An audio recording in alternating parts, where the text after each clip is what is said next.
Los Angeles, the gang capital of the world. Yes, Foreman, search warrant, open the door! Home to 700 gangs, a birthplace of the Bloods and the Crips. For nearly 40 years, these gangs have battled for control of the streets. Don't run, don't do nothing. But now they face another threat. Their common enemy, the Latino gangs. Kill blacks, all about that brown, that's what's up. There's a war on the streets. This is what protects me every day. And I've come to see who's winning.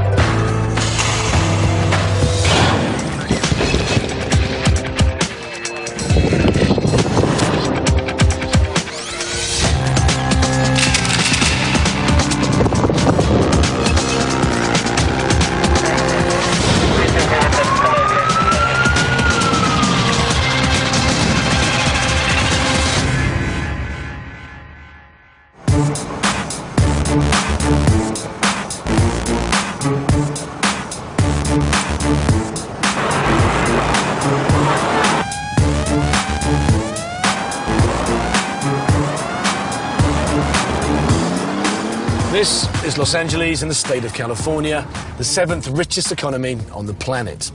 It's famous for its thriving film and television industries, and it's home to the stars. But it's also infamous for being the gang capital of the world. Last year, there was a gang-related murder every other day. And last month, February 2008, there were just under 2,000 violent crimes committed. For generations, the Bloods and the Crips have fought for control of the streets here. But it would appear there's been a change in the balance of power. The Latino gangs are on the rise, and I've come here to meet them. In between the warring gangs is the Sheriff's Department.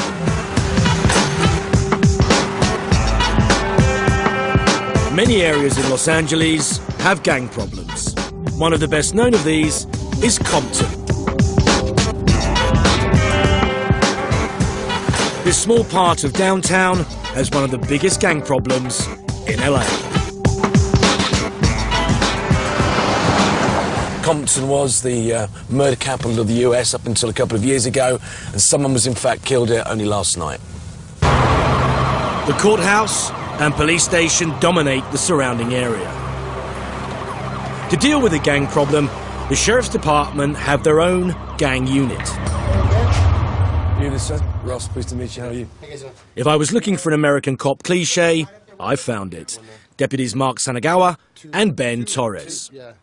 So these are just the named gangs? The name of the gangs, their territories, in Compton only. This is only Compton. So how many gangs are there? 68 active gangs. So that's 68 active gangs? Correct. Just in this one town? Right, of Compton, yeah. That means there are just over 5 gangs for every square mile. In terms of race, then, is it predominantly Hispanic or predominantly black? I'd say roughly about 50-50 now. 50-50. Have you noticed a change in that, then? I'd say back in the early 90s, maybe, it was predominantly black. But it's changed, just in terms of... The demographics have changed, have changed. So the gangs have changed along with those demographics? Correct. Then they show me to a room where they keep evidence confiscated from the gangs. Gang members, are very territorial, and they, want to show people that they're from a gang, and they wear stuff would show that. Now, this red hat right here would be for a blood gang. The W stands for West Side Piru. Even though it's a baseball hat, the Washington Nationals, they wear it because it's red for the Bloods, and a W for West Side Piru. If you look closely, you could see this is a bunch of Bloods at a funeral, and if you look close, the mother is throwing up the peace sign. She's holding it upside down, but it's normally like this for Piru. But she's holding that, she's throwing that sign over her son's coffin. Correct. Correct. You won't find a blood using C. That C is for Crip. So like on the T-shirt, Tannic, and the C's are crossed out, you won't catch a blood using the word, any word with C. They eat coffee, boffy. So they said, I went down to Bompton and I had a cup of boffy. Right. No, not a bup of boffy. Bup of boffy. Not a cup. Went down to Bompton for a bup of boffy. Just like that. And their language is so fluid. You won't even think twice about it. But when the talking stops, the gangs resort to violence. These guns in here are predominantly the ones that you'll find out on the streets. The police keep a library of guns used by the gangs so they can trace bullets back to the weapon that fired them. You're not hunting ducks with this thing. No, exactly. Listen, they decided to do one thing, isn't it? And it comes with a bayonet. going to hurt. To compete with these deadly weapons, the police have their own arsenal. As you can see, what these are sting ball grenades. They're actually rubber. And what you do with these is just like a standard grenade. You put it in your palm, you pull the pin, and when you throw it, it has a delay in it. It first pops, and then what happens is there's multiple 32 caliber rubber pellets in here, and they come out and they hit people, and it's basically a distraction device and a deterrent. Yeah. But when that goes off, most people think psychologically that there's more coming at them than rubber, right. So they immediately fall to the ground. Right. Now, this is a stun bag shotgun, but the rounds this one fires are bean bags. Right. All the pellets are enclosed in a piece of cloth. They fly out all together like a bean bag, just like you were thrown at a carnival, yeah. And they impact people, but they don't go in. Now, this may look very familiar to you. Yeah, say off. Yes. What this is a Colt carbine. It's got the collapsible stock, retractable 30-round magazine. It's an incredibly hard piece of kit for taking out. I mean, but that's what you're up against sometimes, yeah? What we're dealing with out there is far superior than anything we can. And we're always trying to play catch-up, and this is a necessary tool. Now, granted, I'm not going to pull this out when I'm making a traffic stop, but no, right. for certain entries, I will utilize that. I want to see the gang problem in Compton firsthand, so the deputies have agreed to take me on a patrol.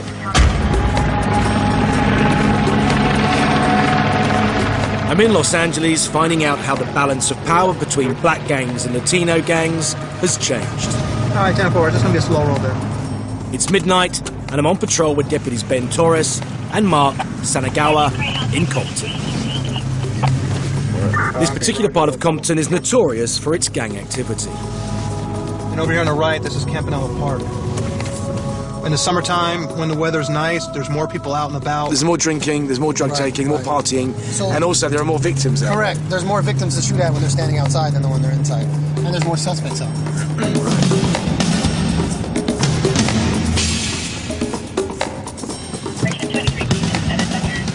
It wasn't long before we came across a gang.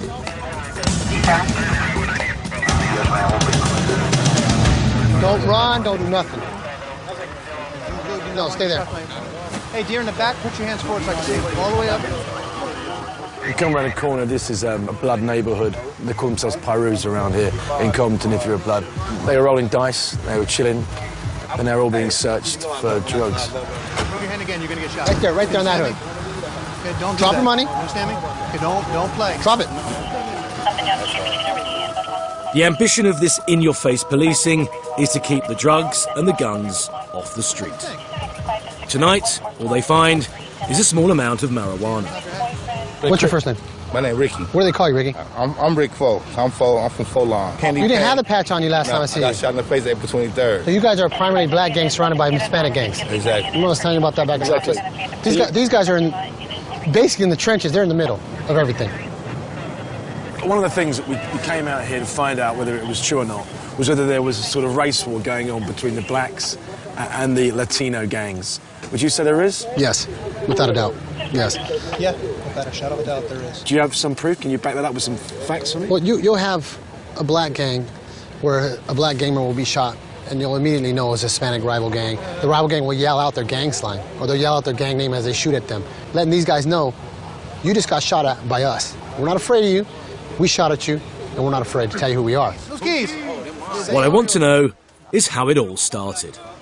They say it's a drug ripoff that they did back in years ago. The blacks sell drugs but don't pay taxes to anybody in the Hispanic area. So it's a drug. It's all about money. It comes back all the money. If my gang's going to sell drugs, I don't want a black gang on the next block selling the same kind of drugs, because now what if my customers are going here? Getting undercut. It's bad for business. The Blood and the Crip gangs were formed in the 70s. They soon carved up the city according to the neighborhoods in which they lived. As demographics changed, so did the gangs. And today in Los Angeles, for every black person, there are 5 Latinos. The gang culture has reflected this population swell.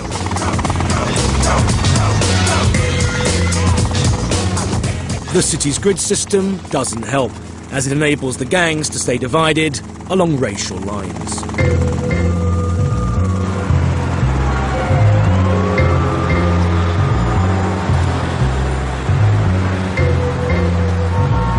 Five years ago, I met a leading Blood gang member called Bloodhound. The fact that he's been shot over 20 times is testament to his gangster lifestyle. He's agreed to meet up with me again and talk about the ongoing situation between black and Hispanic gangs.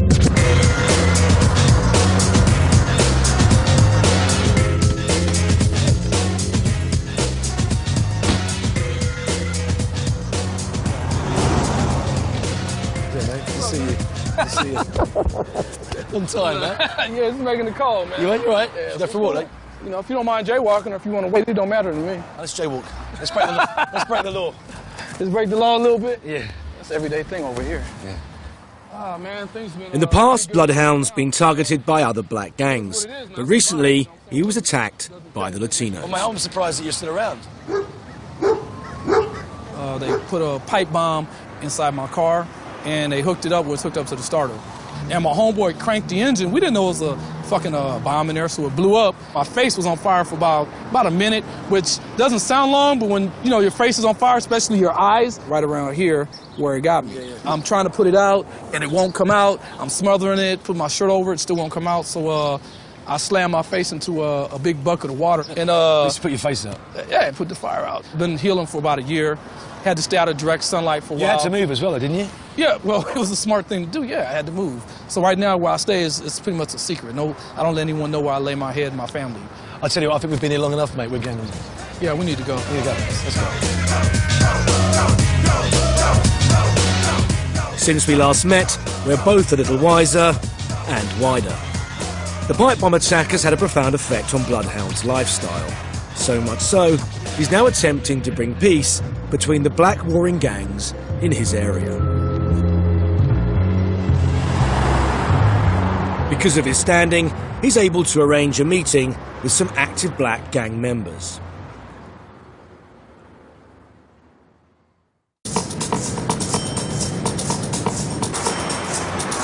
A day later, we get a call and head back to Bloodhound's neighbourhood.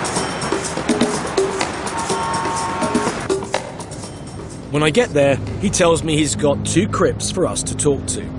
He decided it was safer for him to bring them here than for us to go into Crip territory.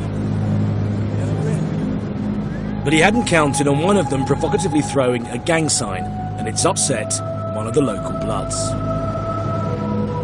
Basically, out to do an interview in Bloodhound's area, which is predominantly a blood area, obviously. He's managed for us to gain access to a couple of members of the Crips gang. Obviously, when the Crips arrived, they bandanaed up, and one of them threw a gang sign. And the young man that he's now got hold of was about to go and get a gun, and now Bloodhound's trying to calm him down. But if you look how young he is, look, right? He's now actually calmed him down, I hope. Just watch him over there. Make sure he doesn't come out of that door with a gun now, trying to shoot our man. The Crip who threw the sign, known as Tiny Smurf, needs to be moved in case the Blood comes back to shoot him. So rather foolishly, we hide him in our car. Hey, Smurf. Man, don't be throwing up no gang signs while you in here. Don't be playing like that, man. That shit is funny to you, but I live over here, man. Situation. That's the little homie to your blood, so he ain't gonna go down too well, no. Nah, so I explained it to him. He was upset, though, because this dude over here playing games. They might be trying to strategically surround me. You never know. Tiny Smurf's justified paranoia, caused by his own actions, means that we are all in danger. So we have to find somewhere safer to conduct the interview. We're going to get out of here in a hurry, are we? We're joined by another Crip, 19-year-old True Blue. She became a Crip because her brother was randomly shot on his way home from school by a Blood. What's it like being a female in the gang? I mean, do you have different roles to play, or do you play exactly the same role as It depends on the female. Depends how far on you want to get in? As far as I need to get. As far as I need to get. But what happens ever if a girl from one gang wants to go out with a bloke from another gang? Does it ever happen? It happens, but it's not best for you, because then it's trouble. I mean, I'll tell you like this. If I find one of my bitches fucking with a slob, I'm gonna fuck the bitch up. We might kill her right then and there. Slob being a Blood, yeah. Depending on how we feel about her. If she got some stripes or if she got some stars, then we ain't gonna kill her. We just beat the bitch up and the homie's a gang raper. Other than that, we let the bitch slide till her get out the hood. So can you tell me the kind of situation that exists now between the Latinos, say, and the black gangs in general? That depends on the area. Yeah. Like in the East Side, it gets a whole lot harder. It's always constant bloodshed on black and Hispanic. It has nothing to do whether you're gang related. It just happens to do with your skin color, cause it all depends on the area. So that racism can spill over into gangs as well. Really? Oh yeah, always. It's been like that since the days it all started. Throughout the streets, everybody wants control of the drugs and the guns and the you know, like the real power. estate. Money is power. Basically power and control of the herd. Yeah, is the dollar king then? Yeah, pretty much. Ain't because of love, is it? Money and murder. No, it's never because of love.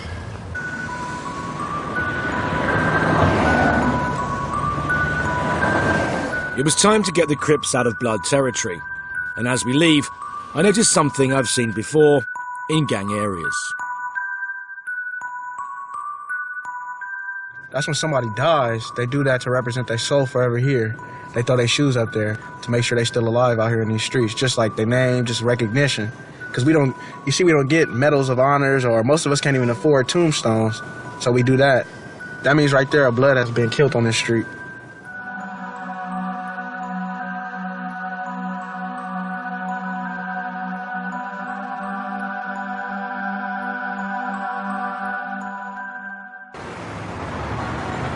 Seems like the black gangs are outgunned, outnumbered, and determined to kill each other. So it would appear that the most powerful gangs in Los Angeles now are the Latinos. I want to meet them, but these gangs are highly secretive, very dangerous, and a little bit camera shy. So to gain access, I'm going to need some help.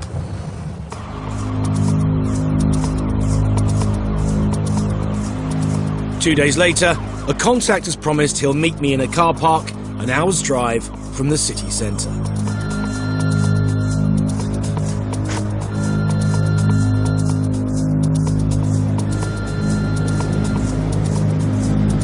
Hello. It's Ross Kemp here, mate. Mate, we put you by the pylons, yeah?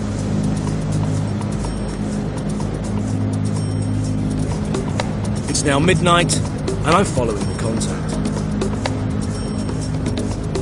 To be honest with you, I have no idea where we are right now, so we're putting our faith in these guys, and hopefully everything will turn out well.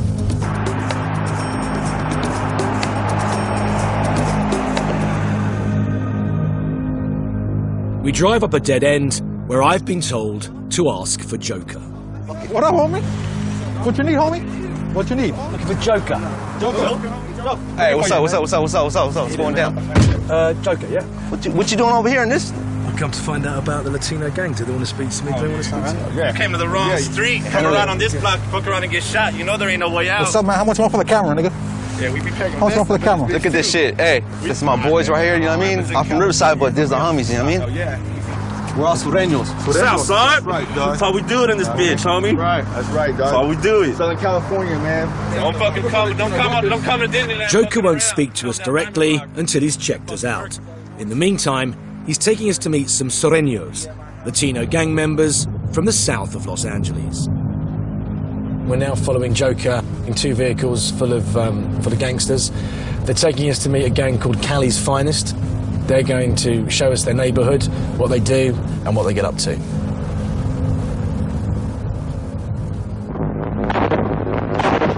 We've driven for nearly an hour.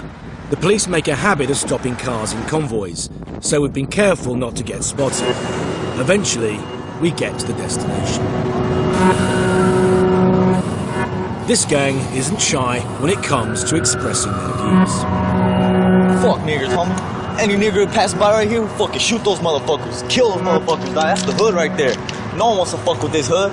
Yeah, that's the gang, homie. That's the body right there. Cali's Finest. Cali's Finest body.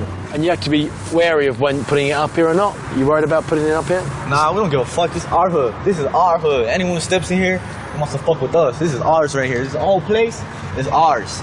We roll everywhere we control. We control everywhere we fucking roll. Anyone who fucking rolls down here, we fucking blast those motherfuckers. This is our hood, homie. You don't want to fuck with our hood. No one comes through here and disrespects the barrio. Any motherfucker that's black, fucking blast those motherfuckers. Kill blacks. Kill blacks. It's all about that brown. That's what's up. These lads may appear to be just graffiti artists, but they're all strapped, carrying guns. Pisto, an elder member at 24, has done well to survive this long.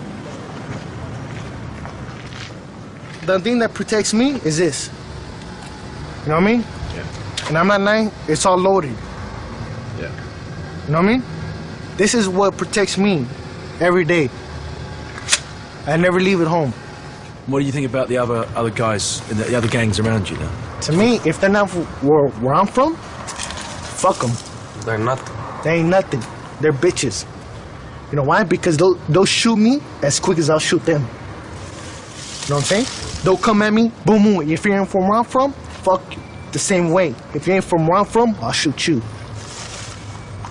Look at my gun. It's loaded. I'm a gangster.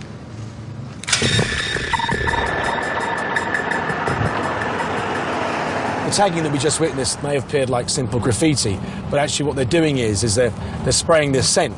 They're identifying their neighbourhood, and they're doing it on the edge of other neighbourhoods. Should another gang have driven by while they were doing it, there would have been a shootout. I was also quite shocked by their racist views and the passion that they have for their gang and their neighbourhood. It was very clear to me that they're prepared to kill for it. I want to know what's behind this hatred, and I'm hoping the Joker will give some answers.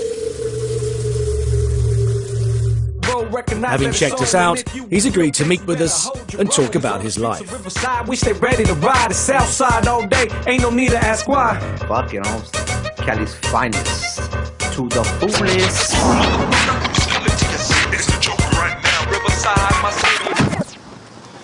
It's Sunday morning and we're in Riverside.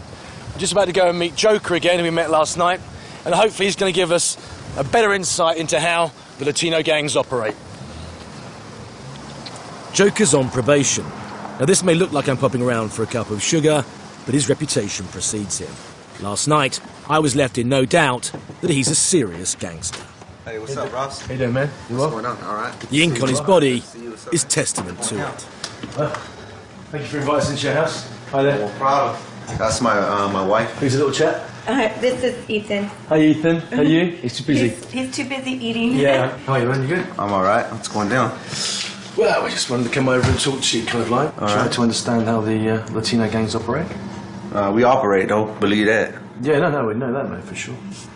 So the ink thing, some of them, they're not decorative, are they? Some of them tell stories, don't they? Yeah, well, it's all a story. The leagues. It's cultural, but what it means is like when they used to sacrifice the people, they used to kill them, skin off their skin, and put it on them. It just means really like, you fuck with me, I'm gonna put your skin on me. You're a dead motherfucker. When did that start off? Oh, I was locked up, man. Just, you know, started getting tatted up. I mean, it's just the way it is, you know what I mean? Like, I was in my cell, I was bored, like, fuck it, just hook it up, you know what I mean? And then I started getting tied up. Like, I started earning shit. Like, I was whacking fools in the joint. You know what I mean? Like, fucking stabbing fools or whatever. Under orders, you had to do certain people? Yeah, under orders, of course. You know what I mean? Or would that be people in Latino gangs? Well, any Latino that was disobeying, they had to get regulated, you know what I mean? So we had to fucking deal with them, and that's it. And to kill or just to maim, to hurt? To hurt them. But sometimes to kill, too. Motherfucker needs to get killed, regardless, you know what I mean? Some writing around your neck here, does it say? I'm just a soul whose intentions are good. I'm just a soul whose intentions are good. Yeah.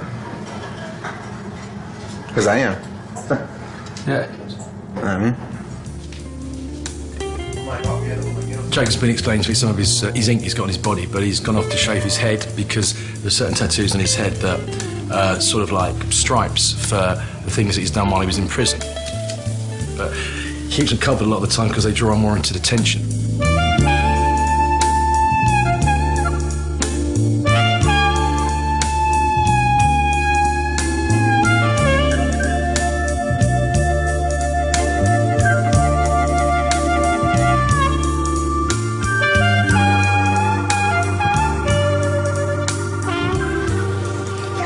That's how you do that shit, huh? Now I look like Ross Kemp. I'm saying? That's how you do that shit. So when you're inside, man, it's a shaven head. It's part of where you're from, isn't it? We have bald heads for a reason, because we're warriors. We shave our heads for, you know what I mean? The hair don't get in our way when we fight. Can't be grabbed. Exactly. Even though you're South Side, you're part of a larger area of the South. Sereno. Yeah. Oh, the South. Yeah. Well, shit, look at my neck. What does that say right there? Sereno, man. That's what it says. It says, I'm sureño. You know what I mean? Can you just tell us about the ink on the head, please? Which one you want to know about? Wow. But the first is the words. Wasn't me. Yeah, that's for the cops. So if I get busted, it wasn't me. You know what I'm saying? I'm still standing? Yeah, that's when I got that scar right there. All right, I got hit by a barbell in prison. Barbell, as in, you know, weights? Yeah. But I didn't fucking fall. I was still standing there like, what's up? That piece of ink that you've got there with the man's face, that represents something. It's screaming? Yeah. What happened there, man? Man, I can't tell you about that, but it is what it is. Can you... So I'm gonna let you do your own definition on that one. Right, right. Okay. But you can only put that on your head if you've actually... I'm not gonna say that either. Right, okay, man. I mean, it's cool. It's cool. We're cool.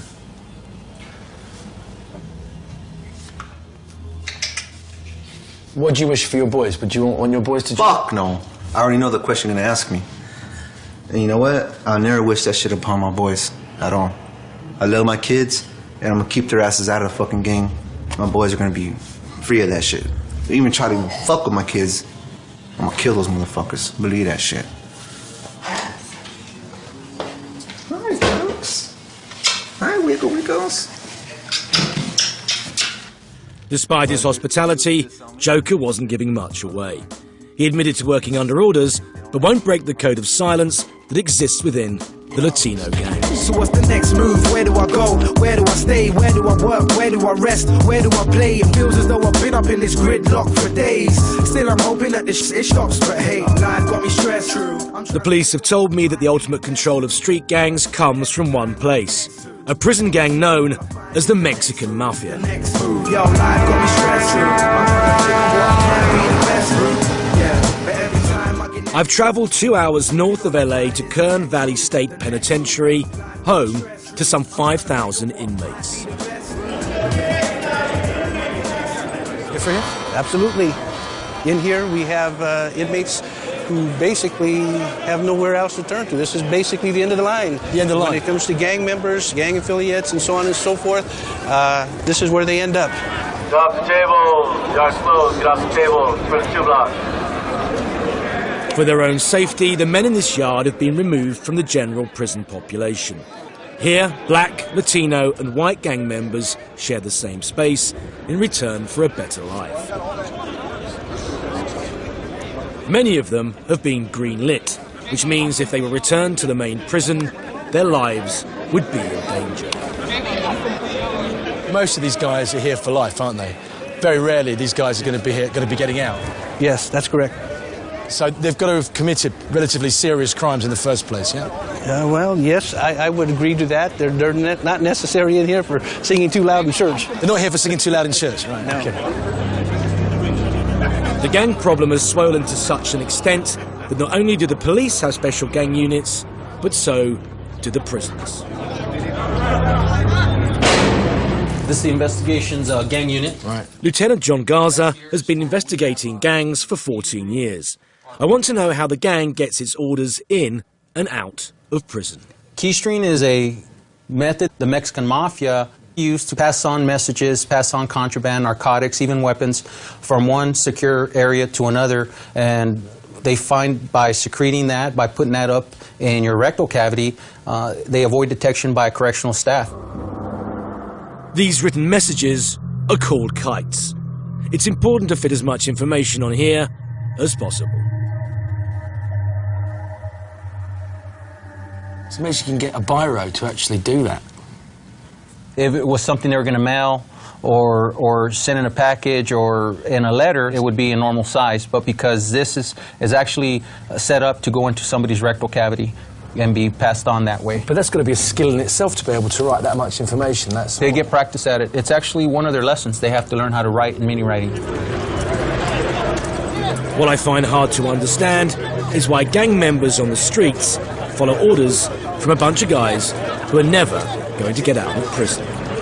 The Mexican Mafia controls the prisons, and basically they tell the street gang members, if you do not do our bidding, eventually you're going to come to the jail, or your family is, and we will go ahead and deal with them then, or we'll deal with you then.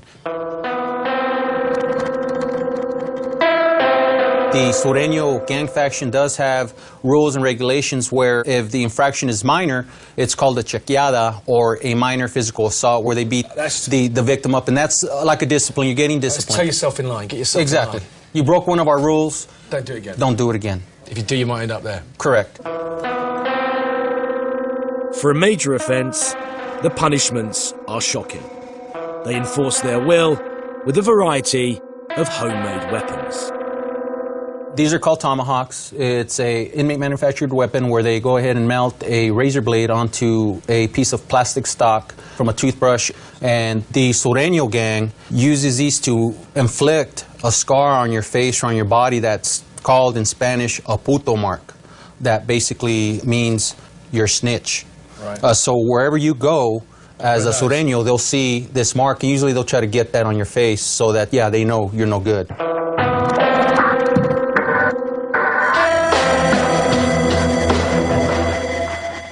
When they come at you this severely, where their intent is to inflict serious injury to your body, that's called a hard hit. And basically the message is you're no longer accepted within our gang faction. You're in bad standing. I'm a Southside gangster. I'm a Southside gangster. I'm a Southside gangster. The fear wielded by the prison gangs keeps everyone silent. And having seen some of the injuries, I'm not surprised. I need to try and find someone connected with the Mexican mafia who's prepared to talk to me. So, I head back to LA.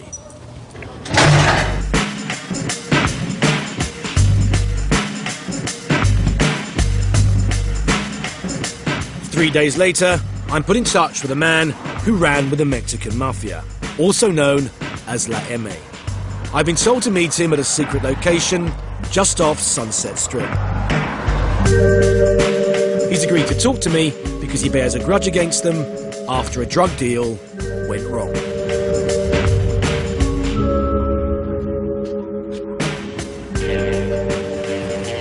Hi there, man. I'm Ross Kemp. Released from prison 2 years ago, he now lives in fear of his life. They accused me of stealing money for them. Right. They put a green light on me. Yeah, a green light means to put a hit out on you. Yeah? Yes. I got shot at. I was stabbed. Finally, I just got tired of getting stabbed. I stepped away from it. Tell me about the structure of La M and how it operates. From the top guy to the bottom, it's the top guy, and then you have, we'll say, 4 captains, 4 generals, 4 lieutenants, 4 sergeants. And their job is to make sure that everything's being taken care of.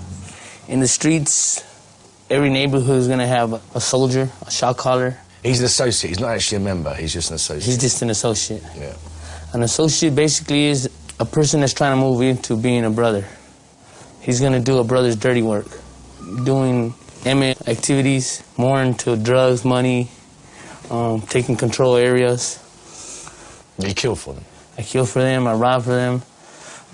When I did it, I was told I could take a third of whatever I raked in. If it was $100,000, I took a third of that, and I gave the rest to them. But if you hadn't done it, what would have happened? Probably would have got killed. You say they were all the murder of families sometimes, is that right? I mean, there's been situations where they go in there and kill a mother, father, 2 brothers, and a sister, and left the baby there. It's become clear how much power La M wield. But why are young gang members so keen to get into prison and rub shoulders with them? Because we know being next to a brother with the release date, even if it's 5 years from now, he got 5 years to work on you. We know that. We know once we leave, 99.9 of us are going to come out here with authority. And that all that tells us is we're going to have money, we're going to have cars, we're going to have dope, and we're going to have guns. And whatever else comes with it. You'll hopefully be schooled by La M to do their bidding once you get out because you're going to make more money. Yeah. And you'll be a part of the system. And that's basically, when you're living in these neighborhoods in what we call the ghetto, that's what we strive for. You say you walk out your front door every day not knowing whether you're going to walk back through it. At first, I would say I would live in fear, but I kind of realized that if it's going to happen, it's going to happen. I would say due to the mistakes I made in my life it's paying me back now. I got sons right now. One's running around buck wild, smoking weed, and I see him and I see myself in him. And I tell him, what are you doing? It's not worth it. Well, thanks for talking to us.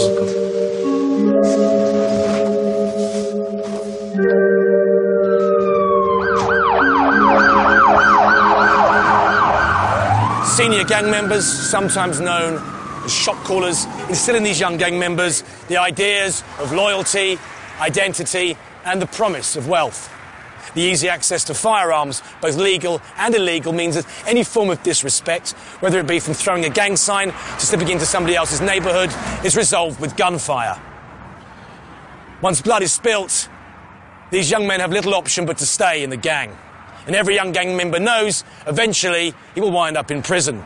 Consequently, most are prepared to give at least a third of their earnings off the street to those in control. Those in control are the Mexican mafia, La M. Ultimately, everything is governed by the green. The money is the power.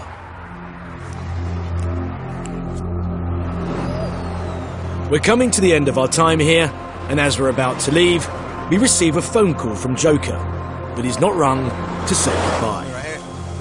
He's inviting us to a jumping in. This was the one who's gonna get jumped in.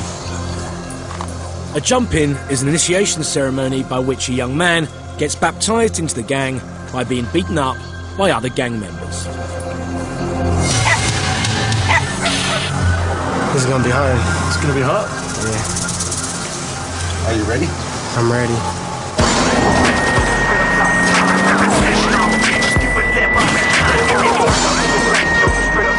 It's my last night in Los Angeles.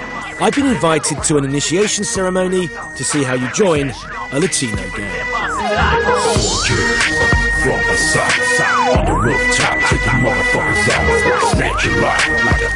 A 13-year-old lad is going to be jumped in. This means he must take a beating from 4 other gang members for the count of 13. Many people at home will find this quite shocking, but I can assure you around here, it's a rite of passage for many young men. Once he's been jumped into the gang, he's in the Southside Reba for life. You're just about to get jumped in. How you feeling? I'm feeling pretty good right now. Right now? Do you think you're going to be feeling good afterwards? Not really. Not really, no. Nah, but I'm gonna go for it though. You're going to go for it, yeah? Yeah. You want to be a member of the hood that bad? Yeah.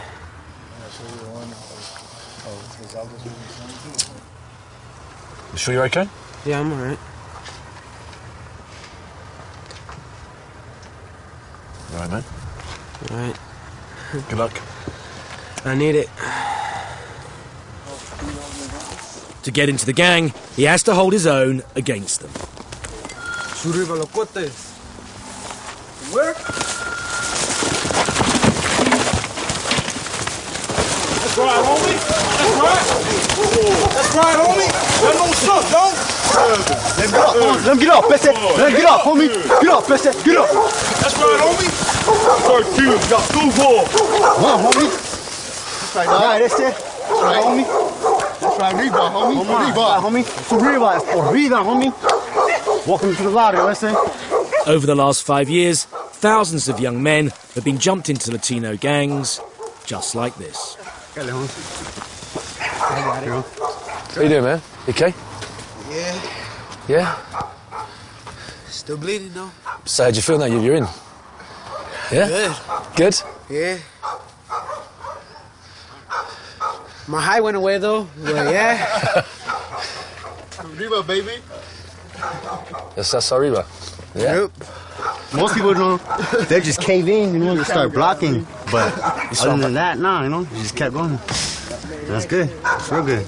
Shots after shots. So you're on with him now, yeah? Yeah. For life. He's, you know, he's like family now.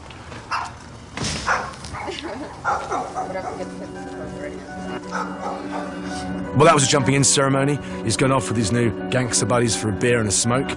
That may have seemed brutal, but that is just a small taste of what life is going to be like for him as a member of a gang in South LA. I leave the last words to Pisto, the Latino gang member I met a week ago. He was also jumped in at 13. He's now 24.